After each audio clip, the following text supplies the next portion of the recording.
Sayyidina Umar al-Khattab was outside, of course, but they didn't know.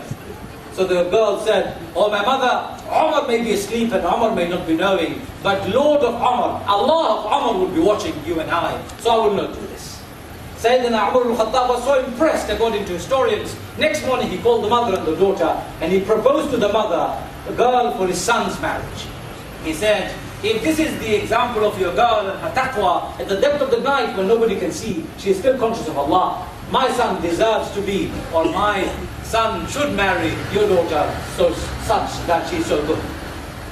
So, in my examples that I've given, if I was to put the whole thing together, it is about complete awareness of Allah being present at all times, and the desire within ourselves to mold our existence in the light of that awareness is the simplest definition of taqwa. So if you can think about that, it will help.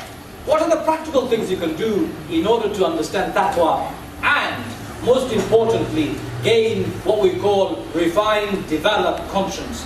A very strong, refined, highly developed, highly nourished conscience. These are the things you could do as my suggestion. Number one, close your eyes and imagine you can see Allah. But you can't see Allah, of course, because you don't know His shape, His size. We don't know. So if you can't imagine seeing Allah, please believe and be sure that He sees you. That's possible. I close my eyes, I can't see Allah because I can't imagine what He is like. But I should be aware that He sees me before I even move a finger. He knew me before I existed. So knowing this fact in our heads will help us, inshaAllah, to develop taqwa. Number two, please stay away from places, people, or actions that prevent you from remembering what we just talked about. Allah seeing you and I at all times. Stay away from places that prevent you from remembering Allah. Stay away from people who take you away from remembering Allah. Stay away from actions that prevent you from remembering Allah's reality of seeing seeing us all the time. The third thing we can do, and there is a very beautiful saying of Rasulullah ﷺ, I'm just quoting the advice. Rasulullah ﷺ said to an old man, "Keep your tongue moist with the name of Allah." Keep your tongue moist with the remembrance of Allah. There are 99 names of Allah. If we don't know them, at least know a few. If you don't know any, you know Subhanallah, Alhamdulillah, Allahu Akbar. If you don't know them, you know Allahu Akbar. Just remember them as often as you can. Before your mouth becomes dry, the sayings of the scholars are, say Allahu Akbar, Subhanallah. Often remembrance of Allah, ala bi dhikrillahi tatma'innul qulub. It is by often remembering Allah we find contentment in our heart.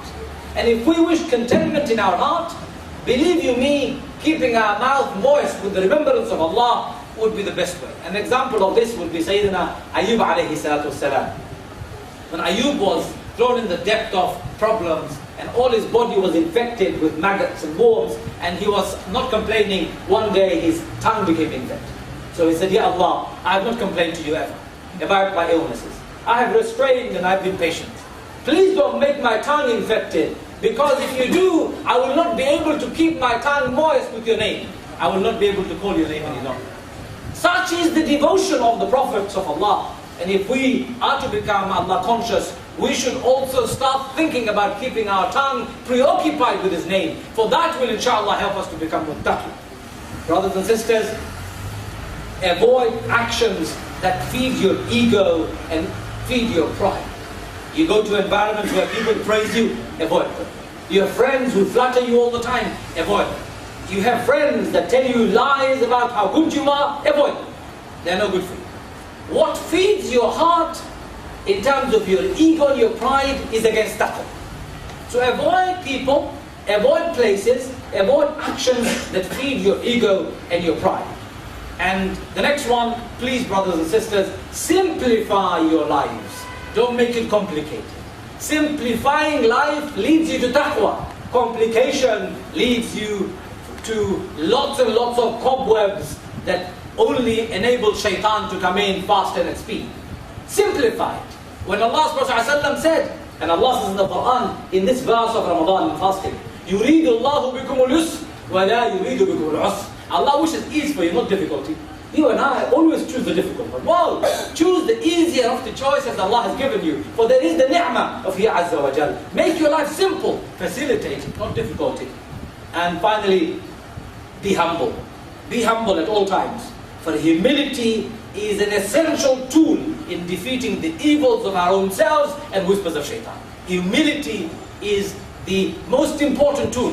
One day I remember reading a story. Abu Bakr radiallahu anhu felt very arrogant, and he had an argument with one of the companions of Rasulullah.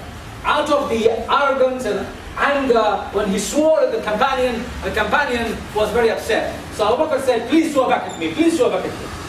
The companion said, what do you mean? You swore at me, now you want me to swear back at you? He said, Abu Bakr has become too arrogant.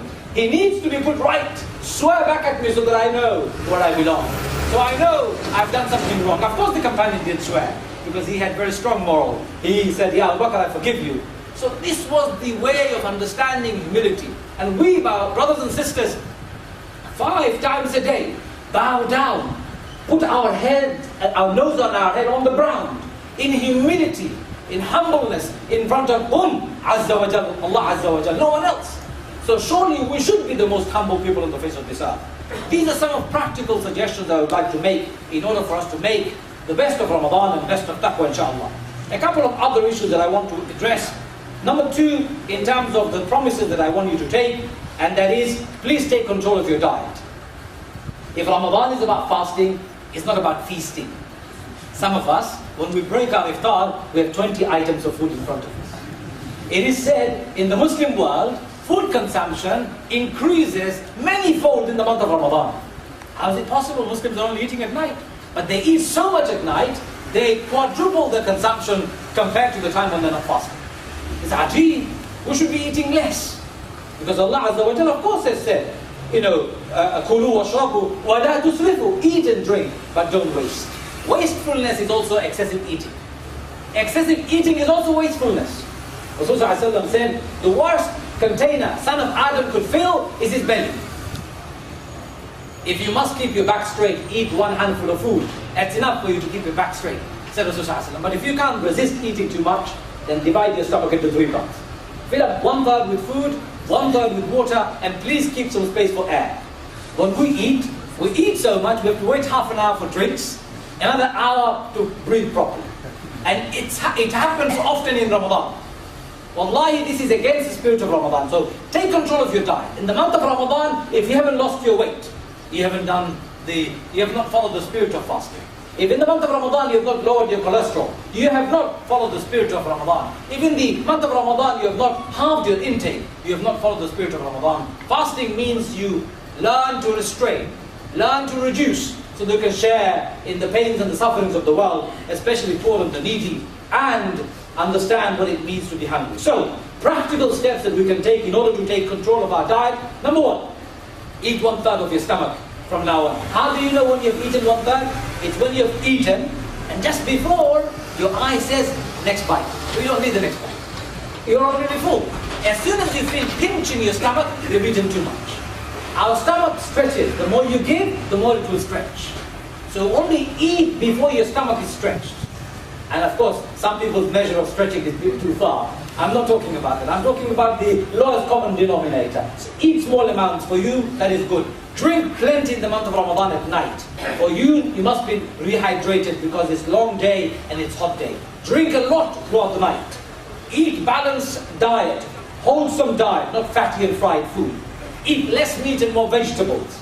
And please, cut out on those samosas, on those gulab jamun, the halwas, the baklavas that you like.